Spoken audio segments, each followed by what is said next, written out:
So up next, we're going to talk about California a bit because they did one okay thing, but then they did a bunch of other crap. So they're probably thinking that they offset it. They got a good balance. We'll do okay. We'll do okay by, making sure we block that woke critical theory. But, we're just not going to mandate it. That's the only thing. It's just not mandatory that they have to take an ethnic studies class. So that's one good thing. Well, you know what? He's still making sure that those corporate boardrooms are as diverse as possible. Almost making this first story pretty much moot. So I guess those two just cancel each other out, right? You want corporate diversity in the boardroom, but then you say, we're not going to mandate in ethnic studies in high school. Okay, I think I get it. I think. I don't know. It seems a little weird because you say one thing, you do another. I definitely don't want kids to be, forced to have to study critical race theory because that's insane. To force it is the worst thing. It shouldn't even be a thing in the first place. It shouldn't have been in colleges. Most people then just get these gender studies degrees and they have nothing they can do with it. Well, I'm going to learn all this critical race theory and now I have nothing to do the rest of my life. So I guess I'm just going to go riot and destroy.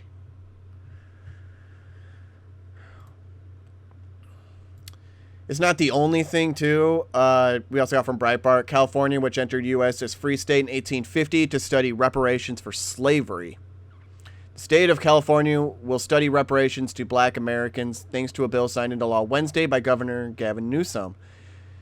AB 3121 will create a 9-member task force to study and develop reparations proposals for African Americans with a... Sorry, I keep thinking about 3121, and then I keep thinking about, all cops are bad because you just start mixing those numbers around. And then he gets it to black people, and it's just like, wow, okay, that's weird coincidence, sorry.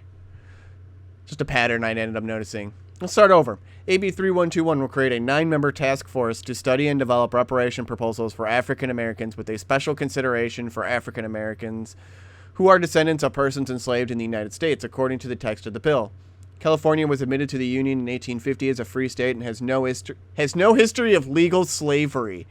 Oh, man. As the State Department of Parks and Recreation notes on its website, original emphasis. In 1849, Californians sought statehood, and after heated debate in the U.S. Congress arising out of the slavery issue, California entered the Union as a free, non-slavery state by the Compromise of 1850. California became the 31st state on September 9, 1850. The Golden State's rich history has since been shaped by people of every ethnic background who traveled here seeking economic, social, and educational opportunity, and a life of quality and breathtaking beauty. Man, has that changed. Despite California's free history, the Reparations Task Force is assigned the mission of evaluating the history and impact of slavery on the United States as a whole. The goal, as with many California policies, is to be a model for liberal policies elsewhere, or, as Newsom said, according to The Hill, to be a paradigm that we hope will be resonant all across the United States. There is at least one problem, however. The criteria for selection to the 9-member task force appear to be racial, and California's constitution currently bans discrimination on the basis of race. That may change if voters approve Proposition 16 in November. Boy, you're just digging your own grave. The text of AB 3121 states, members shall be drawn from diverse backgrounds to represent the interests of communities of color throughout the state. So are they just giving it to people that live in California, or are they going to find people all across and they're just going to give Californian money to everybody across the U.S.? Because I'm sure Californians are really not going to be happy about that, especially since all the big businesses are leaving.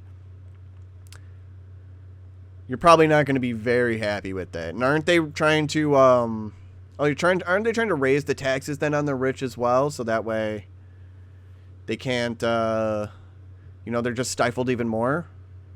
And that's just going to force them to leave. So you're just going to have even less money. And then you're just going to, so whatever money you do have, you're just going to give away to random people. And you're probably going to give it just to black people who probably had no ancestry of slavery. Who knows if they're going to do their job correctly? Because I don't. That's what Gavin Newsom's doing. Let's see what Nancy Pelosi's doing. Well, Pelosi just wants to extend the House proxy voting until November 16th. The temporary policy, which Pelosi has now extended 3 times since it was implemented in May because of the coronavirus, had been set to expire Friday, reports said. House Speaker announced the extension Wednesday, the Washington Examiner reported. Temporary policy, which Pelosi has now extended 3 times since it was implemented in May because of the coronavirus. We read that. The policy lets a House member present in the Capitol submit votes on behalf of as many as 10 colleagues who are not in attendance. When the policy first took effect in May, it ended a 231-year requirement that each lawmaker be present in order to cast a vote on legislation, according to the Examiner. But the unusual circumstances of the coronavirus prompted House Democrats to vote in favor of the policy as part of efforts to reduce the spread of the virus, which has now killed more than 207,000 Americans, according to Johns Hopkins University. But we know a lot of people died and are being counted as coronavirus that shouldn't have. Car accidents, heart attacks, strokes, you name it. Pretty much anything. Because hospitals were making that sweet, sweet money off their deaths. And with that, they fired all their nurses and a bunch of doctors. And then they took that money and now they're just running away with it. The vote in May was 217 to 189, largely along party lines. Republicans blasted the move as an unconstitutional power grab by Pelosi, with House Minority Leader Kevin McCarthy, Republican of California, arguing that lawmakers shouldn't be paid to stay home. And no, they shouldn't, especially not after 3 times extending it. Go back to work, Nancy Pelosi. I am tired of you taking a vacation and just eating your Ben & Jerry's ice cream. This is getting dumb. Go back to work. Well, you know what? She doesn't want to, because she's not agreeing a deal with Newsom. American Airlines to begin furloughing 19,000 workers after Pelosi fails to agree to deal with Newsom. American Airlines, well, we read that. The major airlines have held off on layoffs and mass furloughs under the terms of a $25 billion payroll support program Congress passed in March. The deal was aimed at helping the airlines cope with shutdowns, quarantines, and a crash in bookings, but at the time it was passed, lawmakers believed demand for air travel would recover in a few months. The March legislation's ban on cutting jobs expires October 1st. Demand for air travel has recovered a bit since the depths of March and April, but passenger volume remains 70% below pre-pandemic levels. Airline executives say they simply cannot avoid eliminating jobs and furloughing employees without a new round of relief from Congress. American Airlines chief executive Doug Parker said in a letter to employees that he stood ready to reverse the furloughs if lawmakers reach a deal, according to Reuters. So Trump keeps trying to bring jobs back. We brought 850,000 back last month, and only 835,000 were trying to get unemployment. So the unemployment went down from 8.4% to 8.2% in September. So that's awesome. We're going down. But Nancy Pelosi just wants to keep that going up, up, up. She wants that 2% to go up. So, hey, 19,000 workers doesn't mean jack to her. Who cares? She don't care. She's going to stay home and eat her Ben & Jerry's because, she's got to extend that house proxy. She's got to just stay home as long as possible.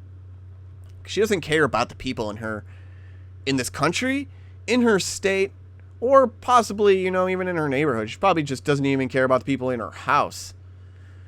I'm surprised she even cares about herself. You're a sad, sad woman, Nancy. Because while you're getting your haircut and you eat your Ben & Jerry's at home, 19,000 workers from American Airlines are now losing their jobs because of you.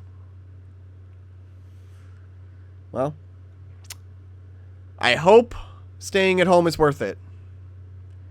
Because it's not worth it to them. I'll leave it there. We'll have a couple more videos coming up later today, and I'll see you then.